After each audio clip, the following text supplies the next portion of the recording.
before the red stood a colour more gorgeous and mysterious still. It was a colour he had never seen before. Only the spring of the rainbow arch was visible. He could see nothing of it above the trees. "The golden key," he said to himself, and darted out of the house and into the wood. He had not gone far before the sunset, but the rainbow only glowed the brighter, for the rainbow of fairyland is not dependent upon the sun as ours is.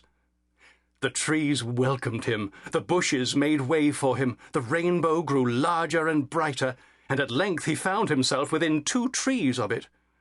It was a grand sight, burning away there in silence with its gorgeous, its lovely, its delicate colours, each distinct, all combining.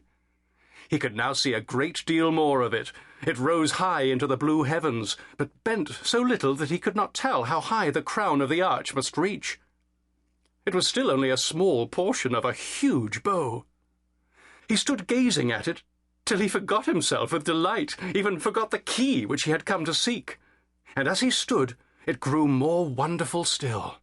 For in each of the colours, which was as large as the column of a church, he could faintly see beautiful forms slowly ascending as if by the steps of a winding stair. The forms appeared irregularly, now one, now many, now several, now none. Men and women and children, all different, all beautiful. He drew nearer to the rainbow.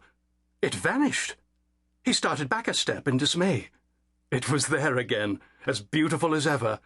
So he contented himself with standing as near it as he might, and watching the forms that ascended the glorious colours towards the unknown height of the arch, which did not end abruptly, but faded away in the blue air, so gradually that he could not say where it ceased.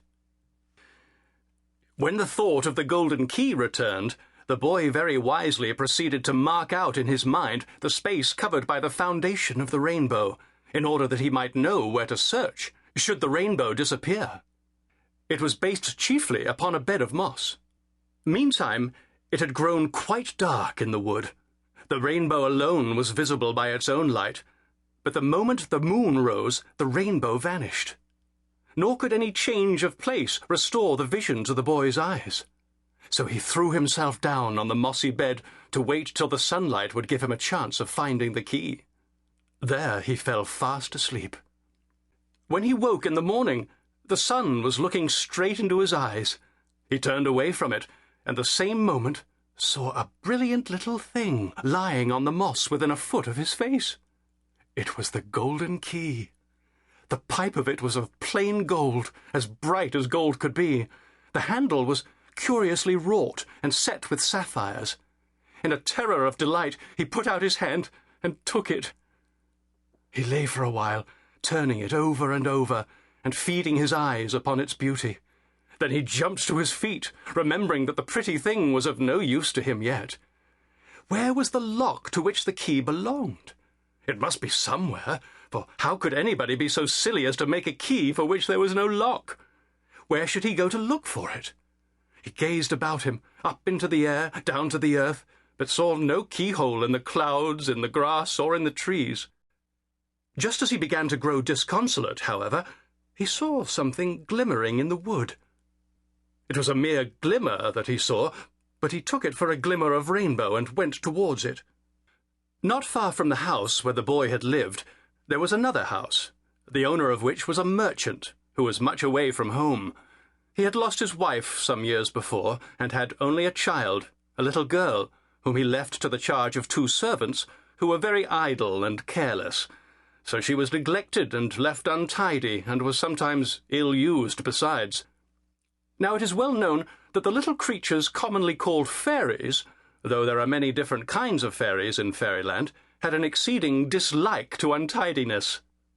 Indeed, they are quite spiteful to slovenly people. Being used to all the lovely ways of the trees and flowers, and to the neatness of the birds and all woodland creatures, it makes them feel miserable, even in their deep woods and on their grassy carpets, to think that within the same moonlight lies a dirty, uncomfortable, slovenly house.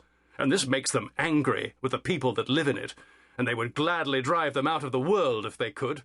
They want the whole earth nice and clean, so they pinch